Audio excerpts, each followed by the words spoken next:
Um evangelho poderoso. Então, esse desamparo e inabilidade do homem de salvar a si mesmo é uma das verdades mais sombrias da Escritura. Contudo, serve justamente ao propósito de Deus de humilhar o ser humano e magnificar o poder do evangelho para salvar esse ser humano. É pela total inabilidade do ser humano se salvar que Cristo morreu pelos ímpios. Abandonado a si mesmo, o ser humano não pode ser salvo. E Deus foi tão bom que ele não abandonou o ser humano a si mesmo, mas providenciou um meio de salvação através do evangelho de seu Filho. Aquilo que é impossível é possível para Deus. Ele é poderoso para salvar e pode salvar perfeitamente. E aí está o poder de Deus no evangelho. As Escrituras estão repletas de demonstração do poder de Deus. Ainda assim, nenhuma dessas demonstrações de força divina podem se comparar com aquele poder revelado através do Evangelho de Cristo. Nesse texto que estamos matutando, Romanos 1,16, o Evangelho é referido como poder de Deus. Do grego, a palavra dunamis, de onde deriva dinamite, poder extraordinário.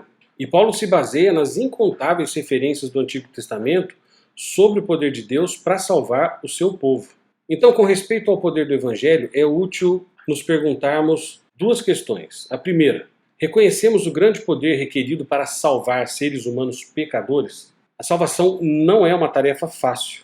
De fato, ela é impossível para todos, a não ser para Deus.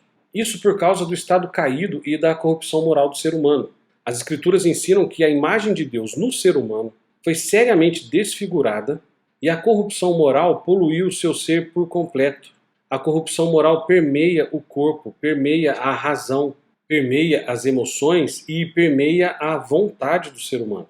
O homem declarou guerra contra Deus e faz tudo em seu poder para restringir ou abafar essa verdade.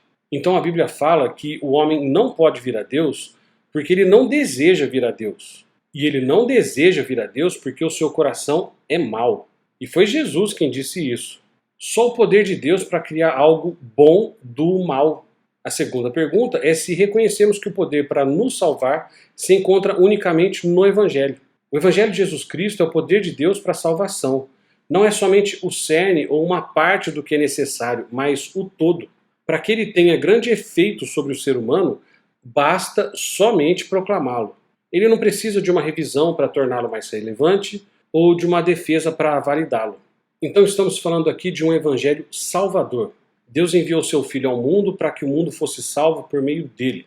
O evangelho traz salvação ao ser humano de si mesmo e do pecado, libertação da condenação da ira, reconciliação com Deus e o conhecimento de Cristo. Para muitos, a promessa de salvação não é uma motivação forte ou suficiente para levar o pecador ao arrependimento, ou o santo à verdadeira devoção. Por isso é que essas pessoas adicionam muitas outras promessas para tornar o chamado do evangelho mais atrativo. A reconciliação com Deus é muito pouco para eles. É necessário que saúde, prosperidade, propósito, poder, bens materiais, para que daí o evangelho comece a se tornar atrativo.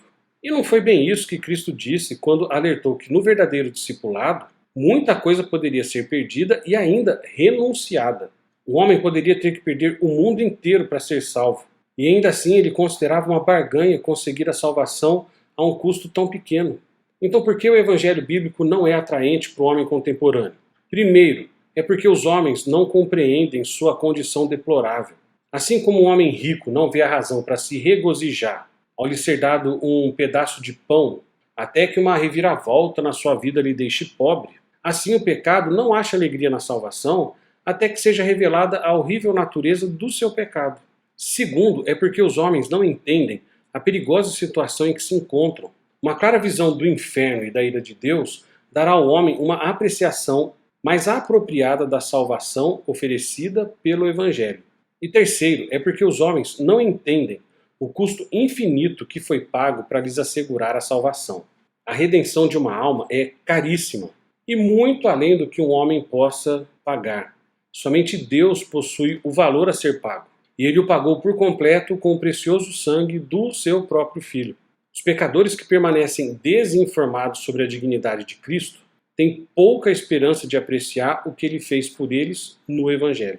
Por isso que o discipulado tem que começar e nunca mais parar. Então, leia a Bíblia, estude a Bíblia e medite na Bíblia.